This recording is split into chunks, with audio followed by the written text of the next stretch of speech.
안녕하십니까? 웰다잉에 관련된 궁금한 일들, 또 곰곰이 생각해 봐야 할 일들을 얘기해 보는 시간, 궁금한 인터뷰 원혜영입니다. 오늘은 죽음의 문제에 대해서 깊이 연구하고 활동하고 계시는 동국대학교 불교대학원 생사문화 산업학과 이범수 교수님을 모셨습니다. 어서 오세요. 네, 안녕하십니까. 반갑습니다. 네, 우리 이 교수님은 또 한국죽음교육협회 직전 회장으로 활동을 하셨는데, 이 죽음교육협회가 어떤 단체고 어떤 과정을 통해서 설립하게 됐는지 좀 소개해 주시죠. 네, 죽음교육협회는 2015년도경에 서울대 서희정 교수하고 그다음에 사나톨로지 협회의 임병식 이사장님하고 저하고 세 사람이 모여서 그래서 이 죽음교육의 영역이 매우 엄중하다라는 그러한 생각에 다 같이 공유하고, 그리고 그러한 교육이 매우 신중하게 진행이 되어야 된다라는 그러한 생각을 같이 갖기 시작을 했습니다. 그래서 저희가 그래도 좀 더 죽음교육의 근본적인 그러한 취지에 맞게 저희가 이 사회에서 죽음교육이 일어날 수 있도록 한번 뜻을 모아서 그렇게 해서 선도해 보자라는 뜻으로 저희가 시작하게 됐습니다. 네. 우리 사회에서는 죽음에 대한 표현, 관심 이런 게 좀 상당히 부족한 것 같아요. 그래서 죽음 교육의 필요성을 잘 인정하려고 하지 않는 그런 분위기도 있는 것 같은데, 죽음 교육을 시행하면서 상당히 부딪히는 많은 어려움이 있을 것 같은데, 네, 좀 소개해 주시죠. 네. 그래서 사람들이 죽음자만 나와도 또 죽자만 나와도 뒤로 물러서는 그러한 그 개념들인데, 그것을 사람들에게 저희들이 죽음 교육을 합니다 이러면 뭐 좀 저희를 꼭 저승사자 본 것처럼 그렇게 보는 경향들이 또 많이 있었습니다. 그런데 다행스럽게도 우리나라에 2000년도 중반서부터 서양 미국으로부터 이 죽음 교육에 대한 커리큘럼이 이렇게 들어오기 시작을 했습니다. 그래서 그것을 죽음 교육이라고 하지 않고 죽음에 대한 거부감들이 있으시기 때문에, 그래서 웰다잉 교육으로 이제 좀 더 완화시켜서, 물론 죽음 교육하고 웰다잉 교육하고는 약간 좀 차이가 있습니다. 그럼에도 불구하고 웰다잉 교육이라는 단어로 저희가 좀 순화시켜서 그렇게 해서 이제 퍼뜨리기 시작을 했는데요. 그런데 이제 처음에는 그러한 그 거부감 때문에 복지관 같은 데서 죽음 교육을 이렇게 해야 되는데, 그것을 이제 웰다잉 교육으로 바꾸고, 또 그 어르신들을 모셔서 웰다잉 교육을 이제 하자면, 처음에 신청은 한 30명 하셨다가 막상 이제 이 과정을 시작하면 한 3분의 1은 그냥 나가십니다. 그래서 이제 그런 분들에게 저희가 뭐라고 말씀을 드리냐면, 이 복지관에서 여러 가지 즐거운 프로그램들을 많이 하시니까, 그래서 어르신들이 복지관에 오셔서 그러한 프로그램들, 뭐 탁구치기, 뭐 춤추기 이런 거 하시면 그 시간은 즐거우시지만 집에 가시면 얼마나 허전하고 또 괴로우십니까? 근데 이 교육은 지금 당장 이 자리에서 들을 때는 힘들지만 집에 가셔서 곰곰이 생각하시면서 집에서 홀로 계신 시간을 편안하고 또 건강하게 만들어 드리는 교육이다, 이렇게 설득을 좀 했습니다. 네, 웰다잉이라는 말에도 또 거부감을 많이 느끼시는 것 같아요. 그래서 풀어서 쓸 때 웰다잉을 삶을 아름답게 마무리하기 위한 준비, 그러니까 삶의 아름다운 마무리를 위한 여러 가지 프로그램, 네. 교육 이렇게도 또 풀어서 쓰긴 하는데 어쨌든 죽음에 대한 거부감은 어떻게 보면 당연한 것 같아요. 누구나 죽기를 원하지 않으니까요. 그렇죠. 그런데 또한 죽음을 우리가 잘 받아들이기 위한 준비, 교육 또한 내 삶을 내 뜻대로 마무리하는 데 아주 필요한 일인 것 같거든요. 네. 그런 점에서 죽음의 교육은 정말 바르게 그리고 또 충실하게 이루어졌을 때 사회가 좀 더 품위 있게 자기 삶을 마무리할 수 있지 않을까 하는 생각을 하게 됩니다. 네. 제가 일례를 들면요. 가장 최근에 작년에 제가 그 복지관에서 죽음 교육 한 프로그램을 제가 이제 주도를 해서 했었는데요. 거기에서 교육을 같이 참여하신 분 중에서 제일 나이가 많으신 분이 94살 된 분이었습니다. 94살 된 분이 또 그분은 또 이북에서 이렇게 월남하신 분이라서 매우 외로운 그러한 삶을 많이 사셨던 분인데 그분에게 제가 이 죽음 교육을 왜 참여를 하셨습니까? 라고 했더니 달리 특별히 할 일이 없어져서 오셨대요. 예, 그런데 죽음 교육 중에 한 부분 중에서 그 중요한 부분이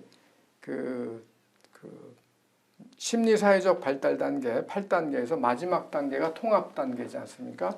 근데 통합 단계에서는 죽을 때까지 우리가 성장한다라는 것을 아주 강조를 하거든요.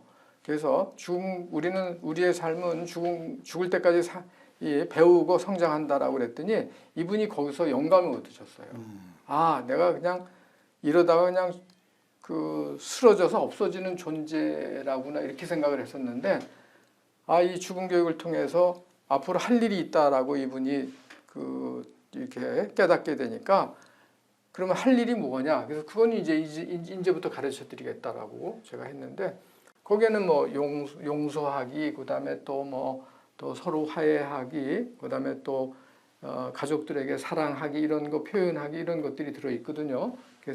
그랬더니 그분이 앞으로 할 일이 생겼다라고 해서 그렇게 해서 아주 기분 좋아하시고 또 새로운 활기를 이렇게 얻게 된 그러한 경우도 있습니다. 네,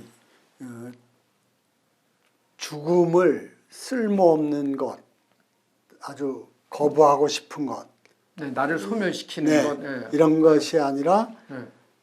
죽음을 통해서 내 삶이 완성된다는 것. 그렇죠. 그리고 세상의 모든 일이 다 그렇지만 마무리를 잘해야 끝이 그렇죠. 좋아야 다 그렇죠. 좋다는 그렇죠. 셰익스피어의 연극 제목처럼 그렇게 의미를 찾고 그것을 실천하기 위해서 노력하면 그러한 노력을 하는 분의 삶의 품격이 또 달라지겠죠. 그게 웰다잉 문화인 것 같습니다.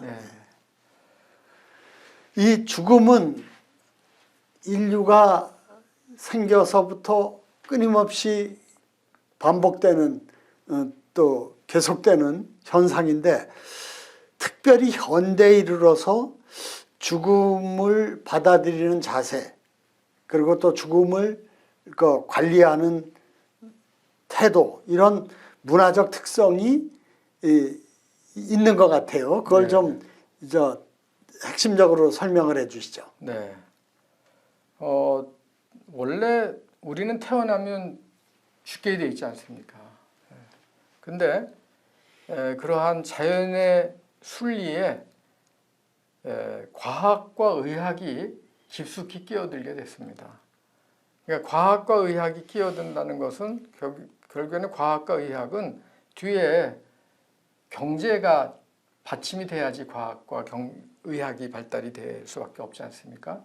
그러니까 자연적으로 우리의 이러한 자연적인 순환 관계에 경제적인 요소가 깊숙이 개요된 그러한 방식으로 이제 바뀌게 됐죠. 그러니까 우리의 삶을 자꾸 연장시키는 그러한 방식으로 우리가 이제 본능이 그렇기 때문에 그렇게 추구해 나가지만 그러한 것들이 너무 깊숙이 개입하게 되면 이제 죽음을 부인하게 되는 그러한 과정으로 이제 들어가게 되어 있습니다. 그래서 요즘 시대에는 죽는 것 자체가 예전에는 나이가 들거나 이렇게 됐으니까 자연스럽게 가야지 이런 게 아니고 요즘에는 죽는 것 자체를 자신의 삶의 실패로 보는 경향들이 늘어나고 있습니다. 그래서 그러한 것들이 죽음을 실패로 보게 되면 그러면 우리가 마지막 죽는 순간에까지 무엇을 해야 될지를 모르고 그저 실패하지 않으려고 애를 쓰는 바둥바둥 애를 쓰다가 그러다 결국엔 가는 그러한 그러니까 지금 조금 아까 말씀하신 끝이 좋으면 다 좋은데 끝에 그러한 욕망을 내려놓지 못하고 아둥바둥 이제 갈 수밖에 없죠. 그래서 요즘 그러한 이 마지막 부분까지 그러한 경제적인 것을 바탕으로 한 욕망이 계속 개요가 되기 때문에 각박한 그러한 죽음으로 이제 몰아가는 그러한 경향이 많이 있습니다. 안타까운 일입니다. 비교해 보면은 옛날에는 모든 일들이 단순했던 것 같아요. 나이 먹으면 곧 병들어서 죽고 안 죽게 할 무슨 다른 방법도 없었고 또 죽으면 장례도 그 집안에 마을에 방식대로 그냥 하는 거 화장할지 매장할지 선택할 일도 없었고 그렇죠. 수의나 관 이런 거 가지고 복잡하게 결정해야 할 일도 없었고 그리고 재산도 뭐 땅면 마직이 있던 거 쪼개고 말고도 없으니까 장자상소로 그냥 갔단 말입니다. 그러니까 아주 자연스럽게 정해진 대로 갔는데 이제는 죽음의 문제도 연명치료를 받을지 안 받을지 이런 문제가 있고 장례에 있어서도 정말 사흘장을 할지 화장을 할지 매장을 할지 비싼 관수의 문제는 어떻게 할지 이런 것들도 있고 재산 문제야말로 가족 불화의 아주 대표적인 거 아닙니까? 그렇죠. 그런 점에서 이제는 많이 그 삶의 마무리에 대해서 우리가 좀 많이 생각해보고 얘기해보고 결정해야 할 일이 생긴 게 현대에 있어서 웰다잉 문화가 이제 대두되게 된 환경이 아닌가 이렇게 생각이 드네요. 이제 지금 말씀하신 부분이 이제 우리의 생사 문화를 이제 크게 말씀하시면서 그 중에서 이제 생사 문화하고 연결된 상장례 문화에 대해서 지금 말씀하시는 걸로 저는 이제 받아들이고 있습니다. 그런데 상장례 문화는 결국에는 그것은 상장례 문화의 기본은 뭐냐면 생명이 거기에 관여가 되어 있습니다. 그러니까 상장례 문화는 윗대의 생명을 밑에서 받아가지고 그걸 또 우리 자손들한테 이렇게 전달하게 돼 있는 것을 그러한 시스템이 드러나는 게 바로 상장례 문화거든요. 그러니까 내 윗대 분이 돌아가시면 그분을 여태까지 효로 모시고 그 다음에 또 돌아가신 그러한 그 유체를 시신을 그 존경으로 잘 마무리해서 그것을 내 자식하고 같이 마무리를 해서 그렇게 해서 나에게 생명을 준 분에 대한 그 고마움을 기리고 그 고마움을 바탕으로 내 자손을 잘 키우겠습니다라는 이러한 수직적인 그러한 체계를 실천하는 게 바로 상장례 문화거든요. 그러니까 상장례 문화는 죽음의 문화가 아니고 생명의 문화입니다. 그러니까 상장례 문화를 잘 치룬다는 것은 곧 우리의 생명을 매우 존귀하게 여기는 그러한 과정들이죠. 그러니까 우리 조상들은 그러한 지혜를 가지고 우리의 생명을 존귀하게 여기는 그러한 문화를 가졌었습니다. 거기에 대해서 비교를 하자면 결혼 문화는 그게 수평적인 문화거든요. 그래서 그 중에서 남과 여가 만나서 그래서 생명을 탄생시키는 그것을 예전으로 치면은 하늘로부터 인정을 받는 그러한 시스템이거든요. 그러니까 이 상장례 문화처럼 우리의 생명을 기리는 그러한 전통적인 문화 시스템은 그거보다 더 귀한 건 없죠. 그러니까 그래서 돌아가신 분의 시신을 잘 모시고, 그다음에 또 우리는 이제 농경민족이니까 우리가 땅 속에서 소출해서 먹고 자고, 그다음에 먹고 살고, 그다음에 그러한 생명도 우리 뒷산에다 묻고, 땅 속에다 묻지 않습니까? 그래서 그러한 이제 문화를 우리가 가지고 있는데, 근데 그 시신을 갖다가 이렇게 이제 우리가 보통 염습을 하지 않습니까? 돌아가시고 나면. 그러면 예전에는 돌아가신 그 시신을 뭐 관료를 했던 분들은 이제 관료들의 옷이 뭐 비단으로 되어 있지 않습니까? 그래서 그런 것들을 입히고, 원래 관료들에서 일반 사람들은 뭐 사정에 따라서 무명이나 또 광목 아니면 또 이제 비단이나 이런 걸 입혀서 평상복을 입혀서 이제 잘 닦고 이렇게 해서 이제 모시게 돼 있죠. 근데 이제 그러한 전통이 그렇게 예전이 물자가 이렇게 풍부했던 때가 아니기 때문에 관을 사는 값도 비싸고, 또 멀리서 또 조문 온 분들에게 또 음식을 대접하는 것도 또 큰 일이고 하기 때문에 이제 거기서 이제 부의금도 내고, 또 돈이 없으면 또 그 옷가무를 이렇게 내기도 하고, 이제 이러한 전통들이 있어서 그것을 우리는 이제 둘의 상조 이런 것들로 해서, 그래서 이제 그 마을의 공동체 일로 그렇게 상장례를 치렀습니다. 근데 이제 우리나라가 너무 이제 조상 이렇게 하다가 보니까 조상에 대한 제사나 그러한 장례로 너무 많은 그러한 그 물자나 이런 것들이 노동력이 들어가니까 일제시대 초기에 와서 일본 사람들이 보니까 너무 그것들이 남발되니까 상장례 기간도 줄여라. 그리고 또 돌아가실 때의 그 입히는 수의도 그런 비싼 걸로 하지 말고 싼 걸로 해라. 그 싼 게 삼배 수의죠. 삼배가 제일 싸니까. 그러니까 원래 삼배 수의는 그 전통 상장내에서 돌아가시게 되면, 돌아가시는 분들은 그런 비단이나 아니면 이제 광목 이런 걸 입혀서 보내드리지만, 그 자손들은 그 어버이를 잃은 죄인이라고 그래서 삼배를 입었죠. 그래서 이제 장례식이 끝나면 그거 다 뜯어가지고 이제 여름에 이불로 쓰고 이렇게 이제 다 귀한 광목들이 저 옷감이 귀하니까 그렇게 됐죠. 그래서 그러한 이제 삼배 수의가 이렇게 지금 되고 있는데, 요즘 같은 현대 시대에 그러한 삼배를 그러한 시신에다 입힌다는 것은, 그것은 지금 말씀드린 대로 우리나라의 고유의 전통은 사실은 이제 아니라고 저는 생각합니다. 근데 이제 여러 가지 또 그것도 이제 그것을 또 전통으로 받아들여서 또 강력하게 주장하는 그러한 사람도 있지만, 기본적으로 이 상장례 분야에서는 그게 이제 또 어떤 상업적인 거하고 또 연관이 있지 않습니까? 그래서 근데 이제 요즘 점차 이 웰다잉 교육을 통해서 거기서 장례의향서를 하지 않습니까? 장례의향서를 받게 됐죠. 그래서 거기서 수의를 선택하게 돼 있거든요. 그래서 수의를 선택할 때 이제 삼배 수의를 할 거냐, 평상복을 할 거냐.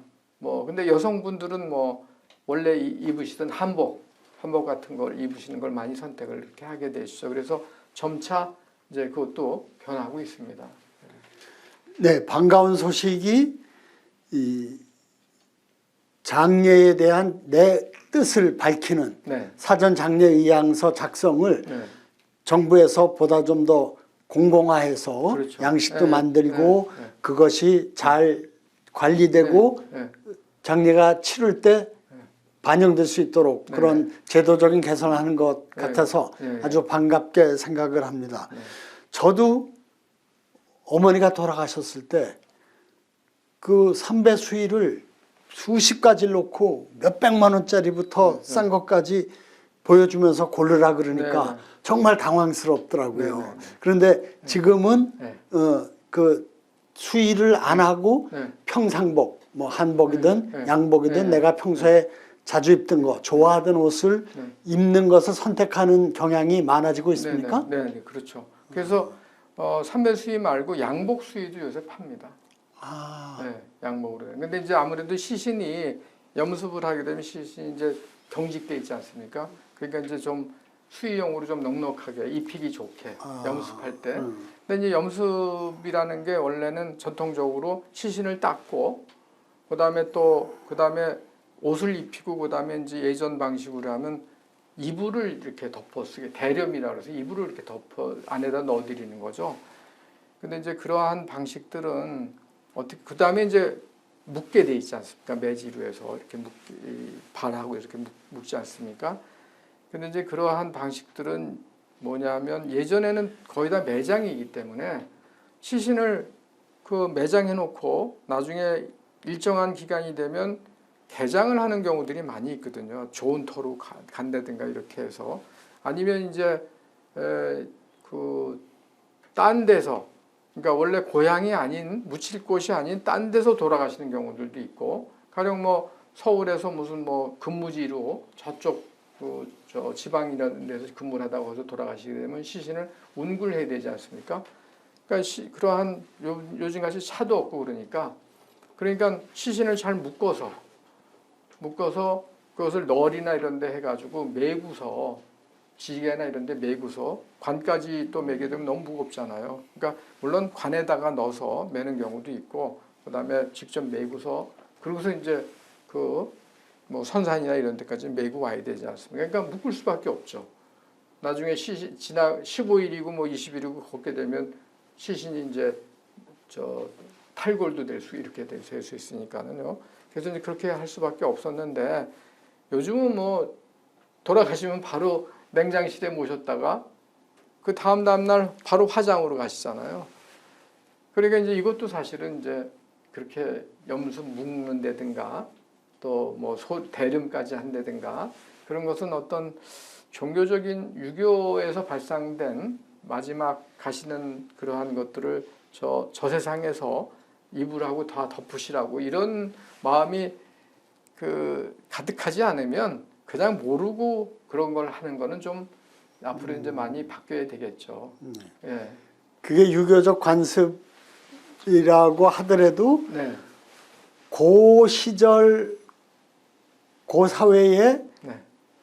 필요한 그렇죠. 환경에 맞추어서 이루어진 거니까 지금처럼 환경이 크게 변화된 데를 그 뜻을 새기지 않고 전에 했던 거니까 하고 따르는 거는 한번 생각해 볼 필요가 있다 하는 말씀이시네요. 그래서 요즘 유족들이 그걸 원하지 않는 유족들은 안 합니다. 매지 않고 그다음에 요즘은 그 돌아가신 시신 그러니까 뭐 이제 여성 시신 이렇게 보면은 한복을 착 입히시고 그다음에 또 요즘은 또 시신 메이크업도 하지 않습니까? 화장 싹 해드리면 그 살아 생전에 아름다운 모습이 그대로 살게 하고 그다음에 그 주변에다가 이제 꽃을 이렇게 가득 넣어드리죠 이렇게. 그래서 꽃을 확 넣어드리면 그러면 뭐 그 유족들이 매우 그 마지막 보내실 그러한 모습이 그게 이제 머릿속에 남으니까는요. 그러니까 시신 옆에다 이렇게 꽃으로 이렇게 채워드리는 거죠. 네. 그 점이 제가 외국 영화 보면서 우리하고 다르구나. 그리고 저건 한번 생각해 보면 좋겠다 생각하는 게 장례 때 관 뚜껑을 벗겨놓고 고인이 누워 있고 그걸 가서 꽃도 바치고 또 키스도 하고 그렇게 하는 걸 보고 우리도 저렇게 고인을 마지막에 그 모습을 보고 작별하는 거는 의미 있고 또 바람직한 게 아닐까. 우리도 그렇게 하면 좋겠다 싶은데 아직은 우리가 그런 게 일반화되어 있지는 않죠. 네네. 전에 저기 김수환 추기경님 같은 경우에 이제 그 오픈 게스켓이라 그러죠. 그래서 이제 반을 이렇게 오픈하는 경우도 있고 다 오픈하는 경우도 있고 그렇죠. 근데 이제 우리나라는 시신을 이렇게 그 가까운 사람들 외에다가 이렇게 오픈하는 거를 사람들이 이렇게 원하지는 잘 않죠. 예. 그러니까 이제 그래도 가까운 사람들끼리 마지막 그래서 입관하지 않습니까? 장례식장에서. 그래서 입관할 때에는 이제 지금 말씀드린 대로 그래도 가족들의 뇌리에는 마지막을 그 장엄에서 보낸다 그러죠. 엄숙하고 멋있게 이렇게 그 장식해서 보낸다라는 그러한 것들은 이제 요즘은 이제 많이 신경을 써서 그렇게 하고 있습니다. 그런데 이제 묶고 그렇게 되면 나중에 이렇게 삼배를 이렇게 묶어놓고 여기만 이렇게 보인다든가 이렇게 되지 않습니까? 그래서 그런 것들은 요즘 이제 점차 이렇게 사람들이 이제 그 시행하지 않는 걸로 그런 식으로 지금 가고 있습니다. 네. 저도 사전 장례 의향서를 작성하면서 내 장례를 치를 때 낯설고 좀 이상하게 보일 수 있는 그 수의 입히지 말고 내가 평상시에 좋아하던 양복을 입혀서 장례를 치러달라 이렇게 써놨는데 네. 아까 말씀드리니까 걱정되는 게 이 기존에 저 옷을 입으면은 좁아서 네. 좀 입히기가 어려운 문제가 있는데 아주 심각한 문제는 아닌가요? 아니 그건 또 뭐 그분들이 네. 또 지혜롭게 또 합니다. 네. 그래서, 저는 네. 평상시에 입던 옷 또 내가 좋아하던 옷으로 입고 장례를 치르는 게 특히 가까운 분들 특히 손주들이 보기에 네. 덜 낯설고 그렇죠. 덜 무서울 것 네, 같아요. 그렇죠. 그래서 저는 네. 좀 그 사랑하던 사람과의 마지막 이별을 대면해서 할 수 있는 건 좋은 일 아니겠어요? 네, 그런 네. 점에서 좀 우리 장례 문화 중에서 그 평상시 옷을 입고 네. 장례를 치르는 것 네. 그리고 마지막에 좀 더 가까운 사람들이 네. 친숙하게 네. 그 사랑을 나눌 수 있는 네. 그러한 장례가 네. 되면 좋겠다 하는 생각을 네. 네. 했습니다. 네.